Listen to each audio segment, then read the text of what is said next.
HOA burned my house down, then froze when she saw me behind the judge's bench. The strange thing about fire, the investigator told me later, is that it destroys walls faster than it destroys mistakes. At 4:38 that morning, my house was already gone. Not damaged, gone.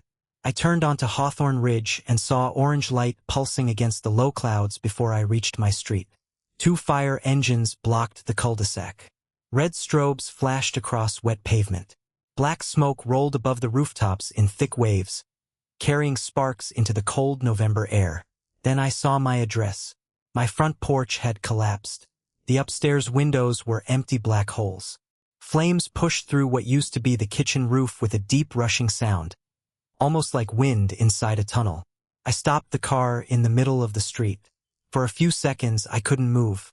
My name is Michael Bennett, and everything I owned was burning 30 yards away. I stepped out. Cold rain hit my face. The air tasted bitter.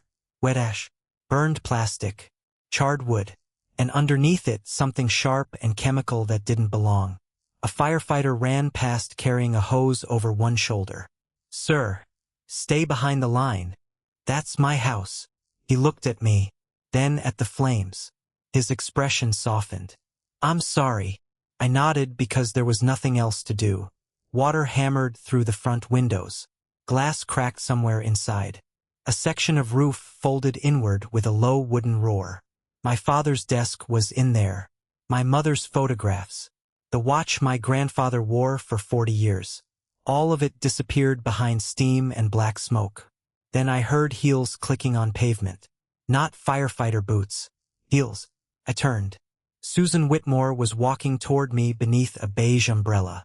HOA President Susan Whitmore, 54 years old. Blonde hair perfectly shaped even at 4 in the morning.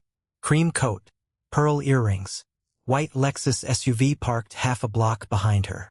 She looked like she'd arrived for a board meeting, not a fire. "Michael." Her voice was soft. Too soft. "Oh my God." I said nothing. She stopped beside me and stared at the house. For maybe 2 seconds. Then her eyes moved toward the rear corner of the property. The back door. That caught my attention. "Do they know what caused it?" she asked. "Not yet." Her fingers tightened around the umbrella handle. "Maybe someone left something burning near the back entrance." I turned slowly. "What?" Susan blinked. I said maybe it started near the back. "I heard you." The rain tapped against the umbrella between us. "Why the back?" She gave me a thin smile. "Just guessing." Nobody had mentioned the rear entrance. Not the firefighters. Not the police. Not me. From where we were standing, the back of the house wasn't even visible. Susan glanced toward the engines. These things happened so fast. Apparently, her mouth tightened. Before she could answer, a man in a dark jacket ducked beneath the yellow tape and walked toward me. Fire Investigation Unit was printed across his back. "Mr. Bennett?" "Yes. I'm Captain Daniel Harris. Once the structure is stable, I'll need to ask you some questions." "Of course." Susan stepped backward. "I should let you deal with this." She touched my arm. I looked down at her hand. She removed it immediately. "If the HOA can help with anything, temporary housing, clean up, whatever you need, I'll call." She smiled again. It never reached her eyes. Then my neighbor, Paul Harrison, shouted from across the street. "Michael." He stood beneath his porch light holding a phone. His face looked pale. I walked over. "What happened?" "My driveway camera caught something." He opened the security app. Timestamp, 2:06 a.m. My street appeared on screen. Empty. Quiet. Then headlights entered the frame. A white Lexus SUV rolled slowly past Paul's driveway. It stopped near my house. The lights went dark. 45 seconds passed. Then the vehicle moved again. Paul looked at me. "You know whose car that is?" Behind us, an engine started. I turned. Susan's white Lexus pulled away from the curb. I looked back at the phone. Same body shape. Same chrome trim. Same rear light pattern. "Send me the original video." Paul swallowed. "You think she did this?" "I don't know what I think yet." That part was true. I didn't know who started the fire. I didn't know what had been used. I didn't know whether Susan had stepped out of that vehicle. But I knew she had just described a possible origin point nobody had mentioned. And now her Lexus was on camera outside my house 2 hours before the flames. I watched the clip again. Then once more. Susan thought the fire had erased the problem. What she didn't understand was that fire destroys evidence unevenly. And sometimes the most important thing survives somewhere else. 3 months before my house burned, Susan Whitmore thought she knew exactly who I was. That was useful. My name is Michael Bennett. I was 53, divorced, quiet, and apparently forgettable enough that most people in Hawthorne Ridge assumed I worked in insurance or finance. I never corrected them. Every weekday morning, I left before 7 in a dark gray sedan. No vanity plate. No courthouse sticker. No campaign sign. I carried an ordinary leather briefcase, wore ordinary suits, and came home around 6 like any other middle-aged man with a desk job. Susan decided I was an accountant. I let her. The truth sat 22 miles away behind stone columns, security scanners, and a courtroom door with my name engraved beside it. Honorable Michael Bennett, Superior Court Judge.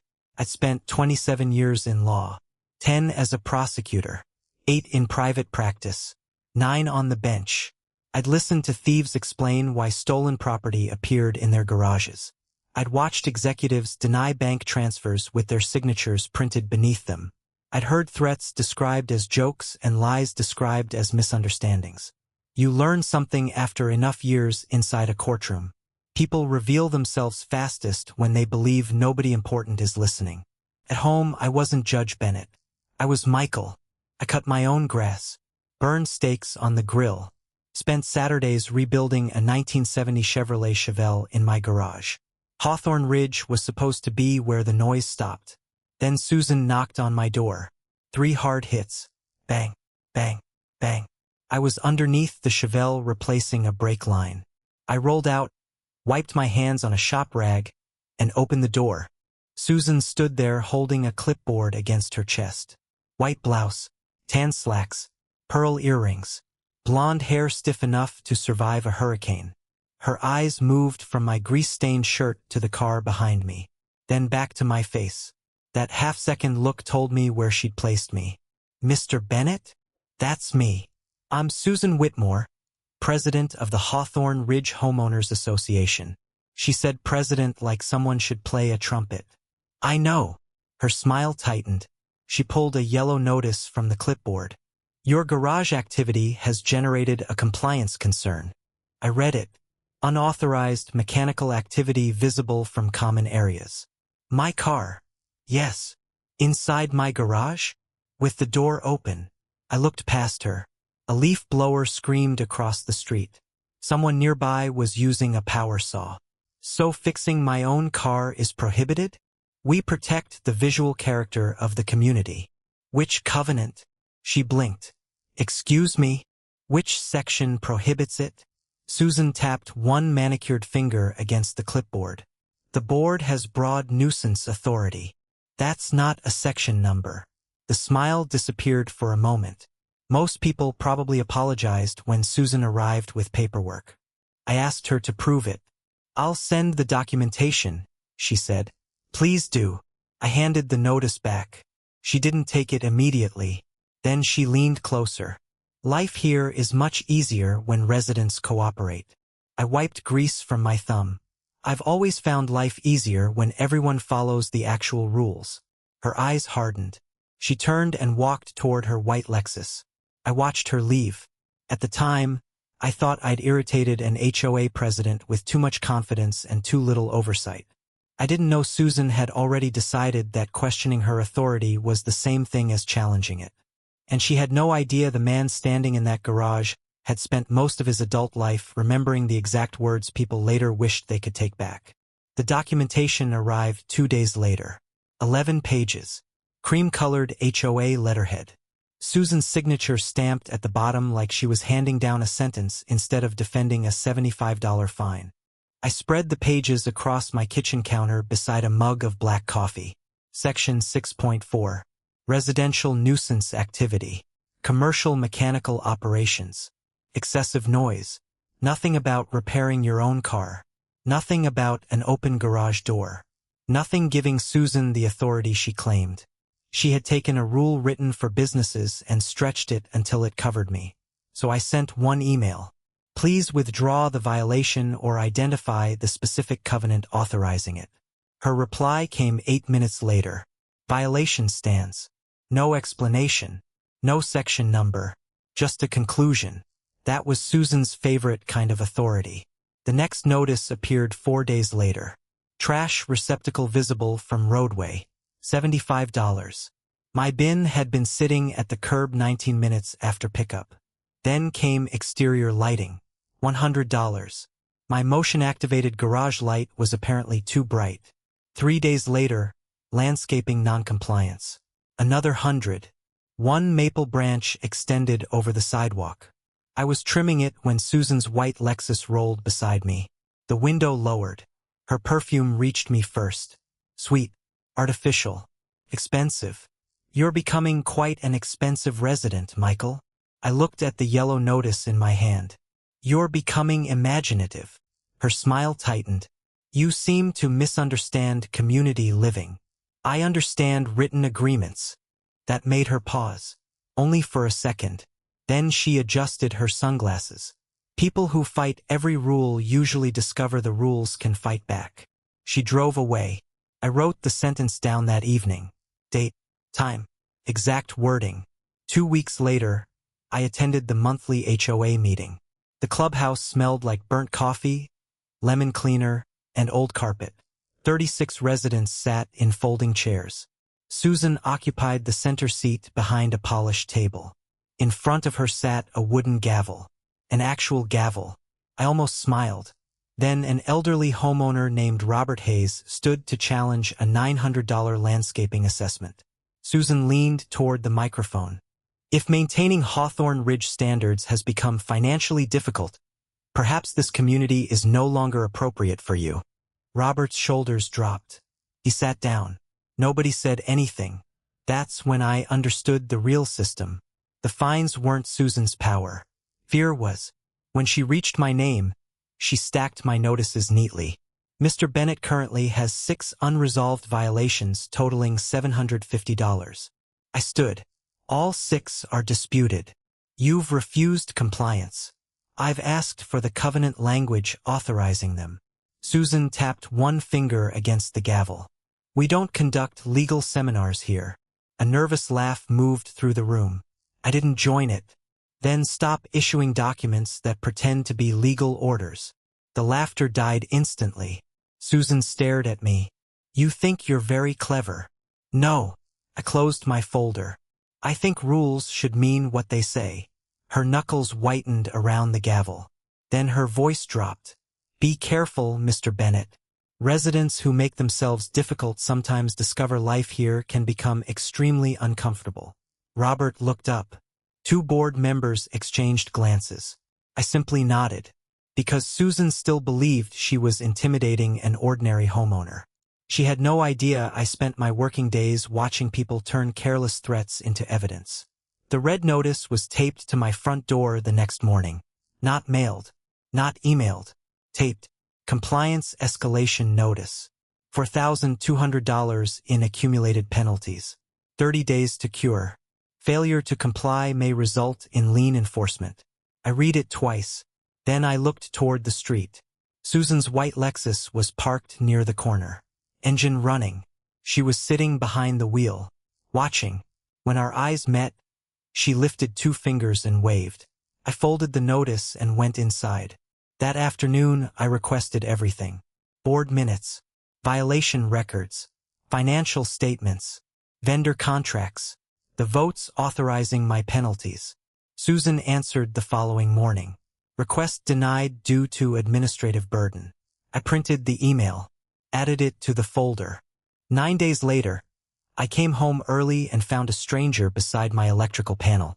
Reflective vest, clipboard, camera hanging from his neck. Cigarette smoke clung to his jacket. What are you doing? He turned too quickly. HOA inspection. Who authorized you? Ms. Whitmore. He photographed the rear wall. What company? Community Property Services. Your name? He hesitated. Daniel Price. Spell the company name for me. His eyes shifted toward the driveway. Then he closed the clipboard. You'll have to talk to the HOA. He left without another photograph. Susan called at 6:11 that evening. You intimidated one of our contractors. I asked his name. You don't have the right to interfere with authorized inspections. Show me the covenant allowing unannounced access to my property. Silence. Then she laughed softly. You really enjoy making everything difficult. I enjoy knowing what I'm agreeing to. Her voice changed, colder. Some people simply aren't suited for communities like Hawthorne Ridge. I wrote down the time. 6:11 p.m. 2 days later, a tow truck appeared for the Chevelle. The driver said the HOA had reported it as an abandoned vehicle. He looked at the registration, then at me. This is registered to you? Yes. And it runs? I turned the key. The engine came alive with a deep metallic rumble. The driver smiled. I'm not touching it. Susan didn't smile at the next board meeting. Neither did I. That night, 38 residents packed the clubhouse. Burnt coffee, cheap carpet. Susan's wooden gavel centered in front of her. The board was proposing another special assessment. $2,400 per household. No detailed budget. No contractor bids. No recorded vote approving the project. I raised my hand. Where is the money going? Susan stared at me. Community improvements. Which improvements? That's board business. Homeowners are funding it. Her jaw tightened. Sit down, Michael. Show us the vote. A murmur moved through the room. Robert Hayes leaned forward. Susan gripped the gavel. You really think owning that house makes you untouchable? No. I kept my voice level. I think rules apply to everyone. Her face changed. Just slightly, but I saw it. Be careful, she said. Some homes are easier to remove than owners. The room went silent. I didn't answer. I didn't need to. 5 days later, at 2:06 in the morning, Paul's camera recorded Susan's white Lexus slowing beside my property. And before sunrise, my kitchen roof was collapsing into flames. At the time, Susan called that sentence a figure of speech. Later, investigators would call it something else. Motive. The easiest mistake would have been confronting Susan. I didn't. By 8 that morning, the fire crews had knocked down the last visible flames, leaving my house wrapped in steam and yellow tape. Everything smelled wrong. Wet insulation, charred wood, melted plastic, and beneath it, that same sharp chemical odor I'd noticed before sunrise. Captain Harris stood near the rear wall while 2 investigators photographed the ground. Michael, he said, I can tell you we're treating the origin as suspicious. That was all he was authorized to say. It was enough. I nodded. No problem. Then I walked across the street to Paul's house. We watched the security footage again. 2:06 a.m. Susan's white Lexus slowed near my driveway. Lights off. 45 seconds.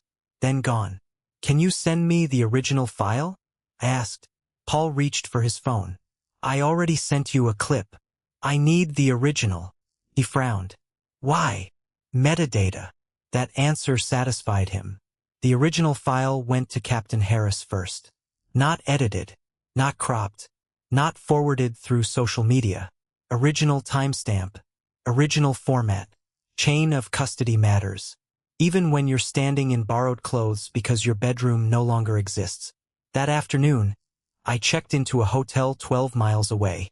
1 suitcase, 2 suits, 3 shirts, a toothbrush. Everything else I owned smelled like smoke. I sat at the small desk beneath a humming air conditioner and opened a yellow legal pad. Then I started writing. Susan's first violation. The unauthorized inspection. The tow attempt. The special assessment. The threat. Some homes are easier to remove than owners. I underlined that sentence twice. At 7:14 p.m., my phone rang. Susan. I let it ring once more before answering. Michael. I heard they're saying someone may have started the fire deliberately. I looked at the legal pad. That information hadn't been released publicly. Who told you that? Silence. Then a small laugh. People talk. Which people? Her voice sharpened. Don't interrogate me. I'm asking a question. Another pause. Then she changed direction. You know, with all the disputes you've been having, people may wonder whether this was an insurance situation. I almost smiled. Not because it was funny, because she couldn't stop talking. What do you mean? I'm just saying you've been angry. About HOA fines? About everything. I see. She ended the call 30 seconds later. I wrote down the time. 7:14 p.m. exact wording. 2 days later, Captain Harris called. Laboratory testing had identified a gasoline-based accelerant near the rear entrance.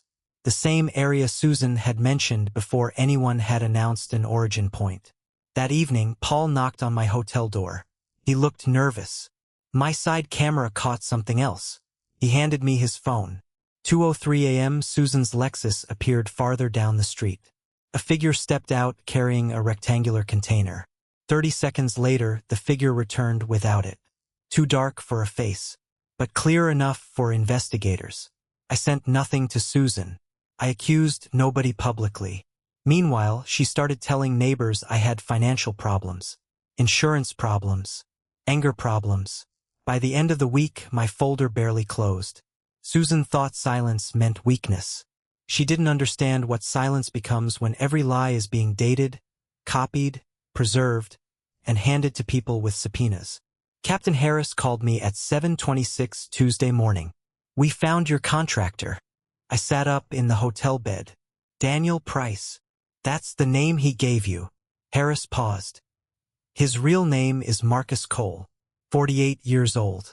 Independent maintenance contractor. 2 prior fraud convictions. And according to records investigators had obtained, Susan Whitmore had called him 19 times during the week before my house burned.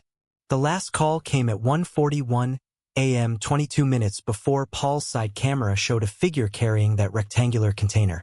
I stared at the hotel wall. Anything else? Yes. The HOA had paid Cole's company $7,900 2 days before the fire. Description: emergency property remediation. No board vote. No work order. No property address. Only Susan's approval. That afternoon, investigators located Cole's work van behind a storage facility 18 miles away.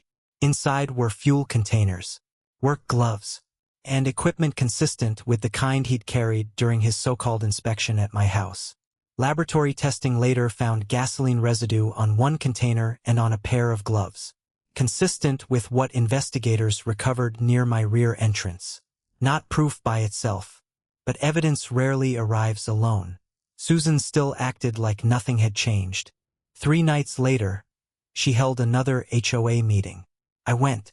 Jeans. Work boots. The only jacket I'd salvaged from the fire. It still smelled faintly of smoke. Susan sat behind the same polished table. Same pearls. Same wooden gavel. Due to the condition of Mr. Bennett's property, she announced, the board must address an emerging appearance violation. I actually looked around to make sure I'd heard her correctly. My house was an active fire investigation. Yellow tape still surrounded half the property. And Susan wanted to find me because the ruins looked bad. You've got to be kidding, Robert Hayes muttered. Susan ignored him. Owners remain responsible for maintaining community standards regardless of circumstance. I stood. Are you saying I have 30 days to repair an active arson scene? Her expression flickered. We don't know that it was arson. That sentence mattered. The fire department had publicly classified the blaze as suspicious 2 days earlier. Not arson. Suspicious. I watched Susan carefully.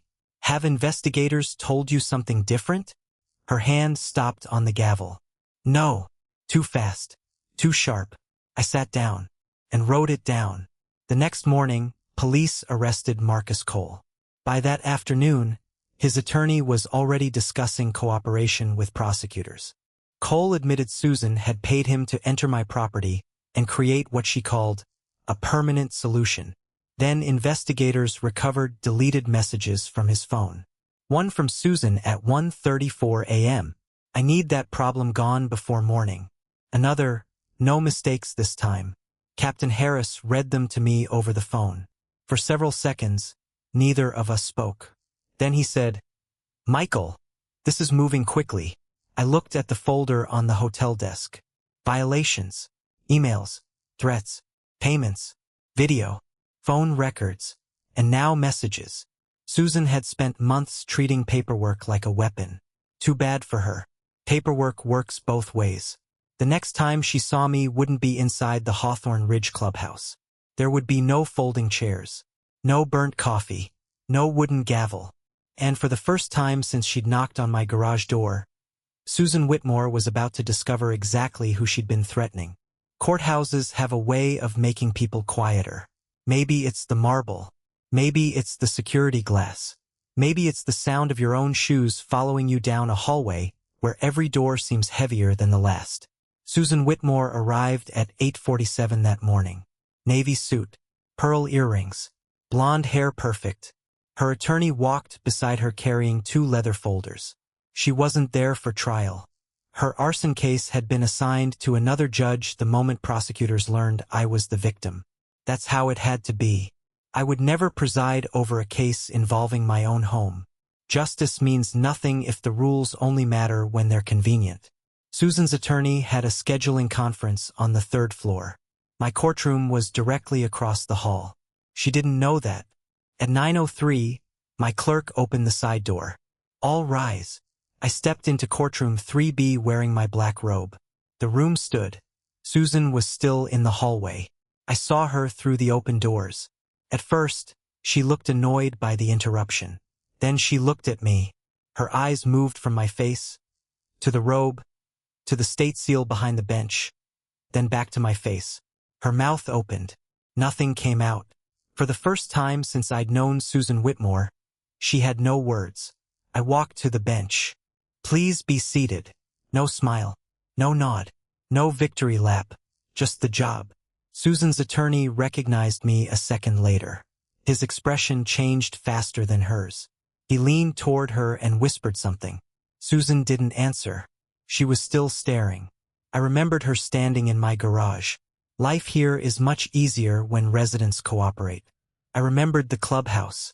We don't conduct legal seminars here. I remembered her hand around that wooden gavel. Some homes are easier to remove than owners. Then her heel struck the marble baseboard. Click.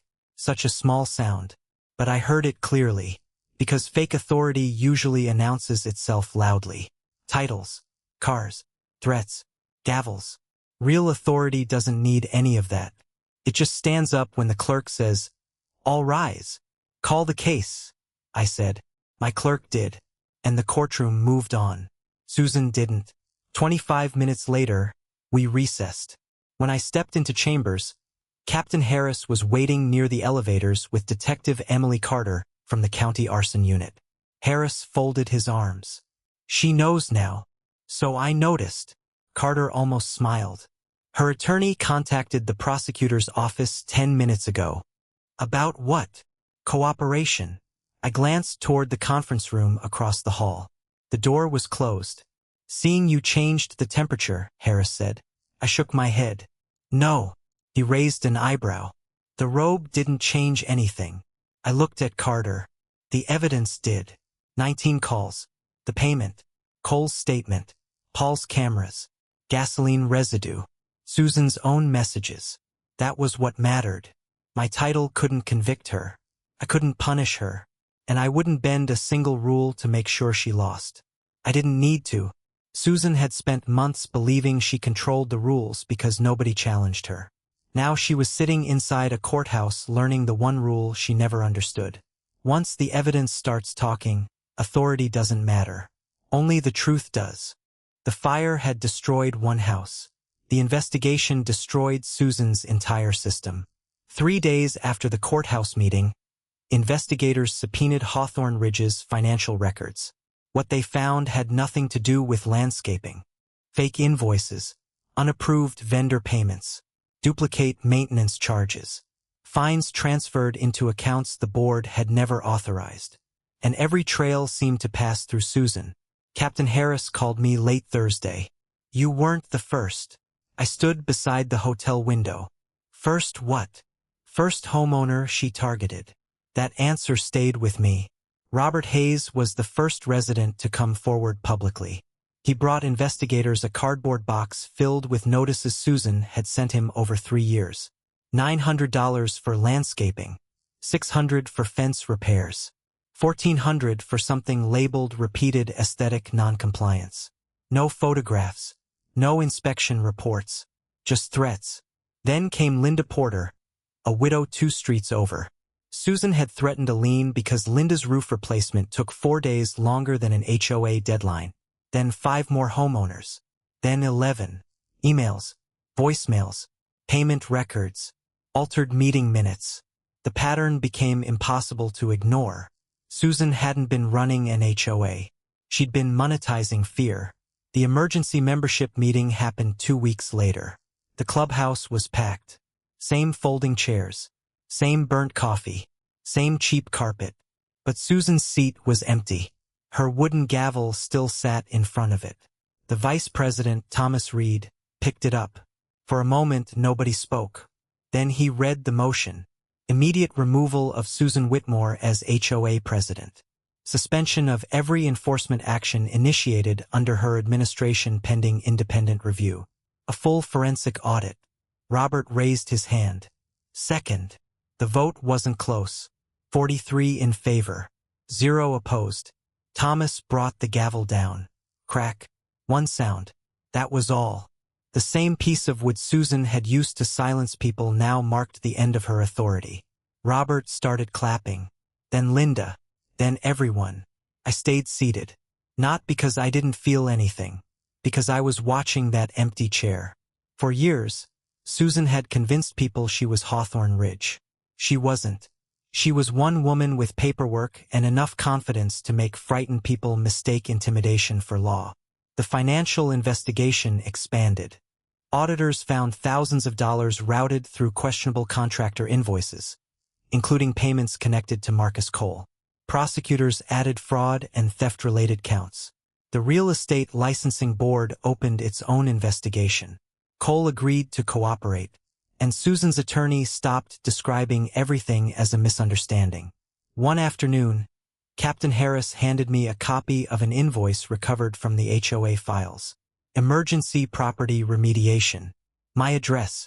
The date was 2 days before the fire. I stared at it. Susan had approved the destruction of my home before anyone struck a match. She thought burning the house would make the problem disappear. Instead, the flames illuminated every account, every threat, every frightened homeowner, every lie she'd hidden behind that wooden gavel. She burned one house to protect her power, and accidentally set fire to the darkness that had been protecting her. The first thing I put back on my property wasn't a wall. It was one burned brick, black on one side, cracked through the center. I found it near what used to be the kitchen and carried it with me through every month that followed. Susan Whitmore eventually pleaded guilty to conspiracy to commit arson, fraud, theft, and falsifying HOA records. Marcus Cole testified as part of his cooperation agreement. The bank transfers testified louder. So did Paul's cameras. So did Susan's own messages. I wasn't the judge in her case. I wasn't even in the courtroom when she was sentenced. That mattered to me. Justice doesn't become more legitimate because the victim has authority. It becomes legitimate when the evidence survives scrutiny. Captain Harris called me afterward. It's finished. I was standing on my empty lot while a concrete truck backed toward the new foundation. Its warning beeper echoed between the houses. How long? Long enough. I looked at the brick in my hand. Good. Hawthorne Ridge changed after Susan. Not overnight. Communities don't heal that way. But people started asking questions. Budgets went online. Meeting minutes were published. Vendor contracts became available for review. No homeowner could be fined without a written citation identifying the exact covenant allegedly violated. Robert Hayes joined the new board. At his first meeting, Thomas Reed picked up Susan's wooden gavel and started toward the trash can. I stopped him. Keep it. He looked at me. Why? Because people forget. He stared at the gavel for a moment, then nodded. 6 months after the fire, framing rose from my old foundation. Fresh lumber replaced blackened beams. The smell of sawdust replaced wet ash. Windows went in, then siding, then a roof. I rebuilt almost the same house. Almost. The garage was larger. The back entrance had better lighting. And the electrical system was inspected enough times that Harris joked I could probably survive lightning. The Chevelle survived too. Barely. Heat had blistered the paint along the passenger side, and smoke ruined most of the interior. I restored it anyway. The afternoon the engine finally turned over again, it coughed twice. Then settled into that deep metallic rumble I'd heard before Susan ever knocked on my door. I stood there listening. Fuel. Steel. Life. Across the street, Paul lifted his coffee mug. I raised mine back. A year after the fire, I moved home. That evening, sprinklers clicked across Hawthorne Ridge. Children rode bicycles past my driveway. Someone grilled steaks nearby. Normal sounds. Normal smells. I had forgotten how expensive normal could feel after someone tried to take it from you. Inside my new study, the burned brick sat on the corner of my desk. Beside it was a printed copy of Susan's message. I need that problem gone before morning. She meant my house, my resistance, maybe even me. Instead, she removed herself. Susan believed authority was a title you announced, a gavel you slammed, a threat people were too frightened to challenge. She learned too late that real authority is quieter. Facts, records, patience, evidence. She burned my home because she thought destruction would erase the problem. I rebuilt on the same ground, same address, same neighborhood, same man. Only now, every time I looked at that burned brick, I remembered something Susan never understood. Power can intimidate, fire can destroy, but truth doesn't need to shout. It only needs to survive.